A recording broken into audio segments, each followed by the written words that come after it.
So we're about 3 days off until the Halloween free-to-play units release.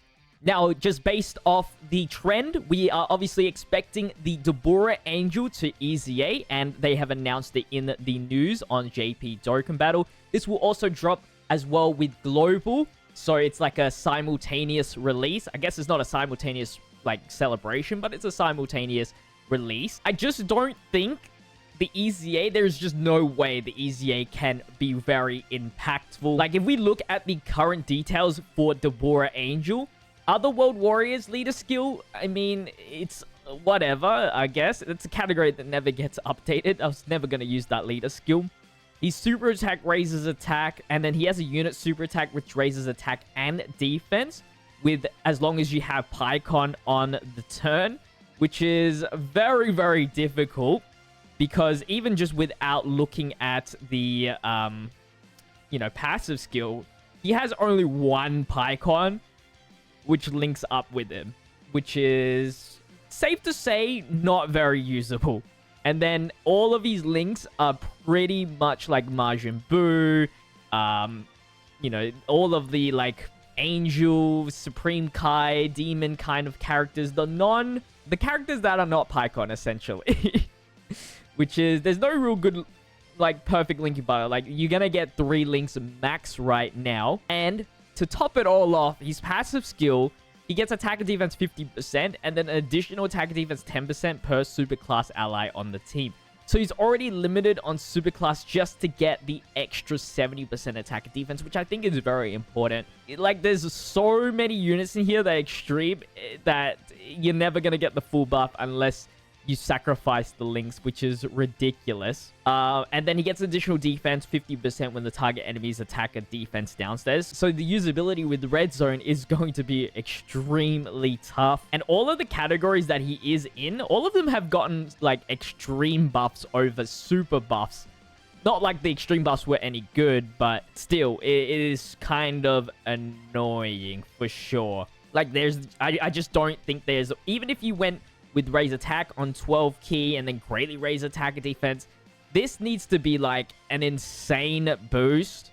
He needs to get, like, on super buff as well. He needs to have a passive where he doesn't really rely on links, like extra key, attack and defense. He's probably going to get 150% attack and defense at the start of the turn.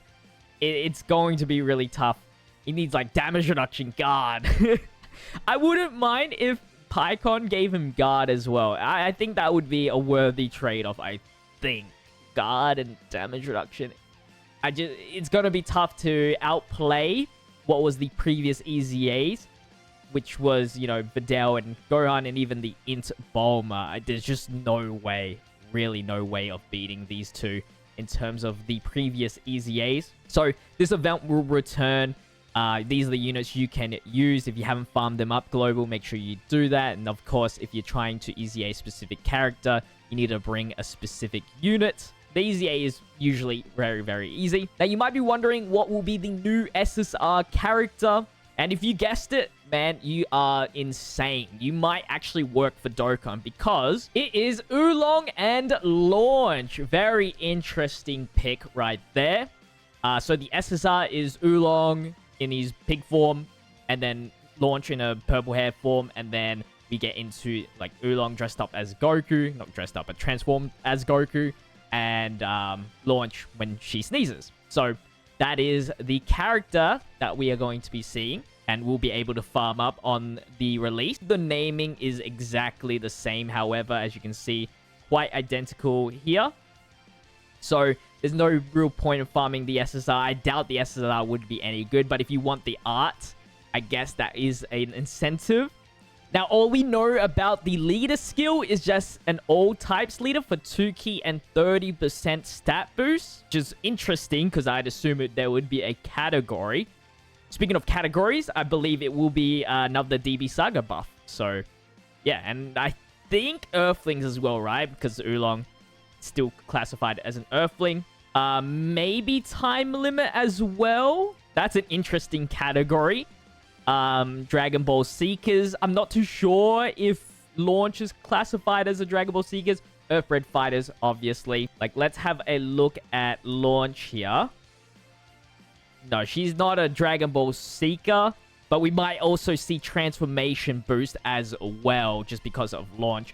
We'll find out. It will be a very limited card, but as long as they do the passive right, and whatever SA effect right, it should be all fine. Now, there's going to be a new burst mode available for both versions as well, and that is going to be on the Candy Vegito stage. Now, this one's quite interesting because starting from this burst mode, the treasure item burst coin silver can be obtained by completing missions. So this now completing missions is very, very important instead of just grabbing a new song. And the burst coin silver can be exchanged for skill orbs exclusive to certain categories. And I assume those categories are going to be what was corresponding with the specific burst mode. That's my guess right there. But that's cool, especially if the skill orbs are really, really good. So finally, some extra rewards for burst mode. May not be the worst event of all time now. We'll see. We'll see. But that's going to be wrapping up today's video. If you'd like to become a member, link in the description. Click on the join button. Appreciate you guys' support. Don't forget to leave a like, comment, and subscribe to the channel as well. But until the next one, stay healthy, stay safe, stay fizzy. Peace.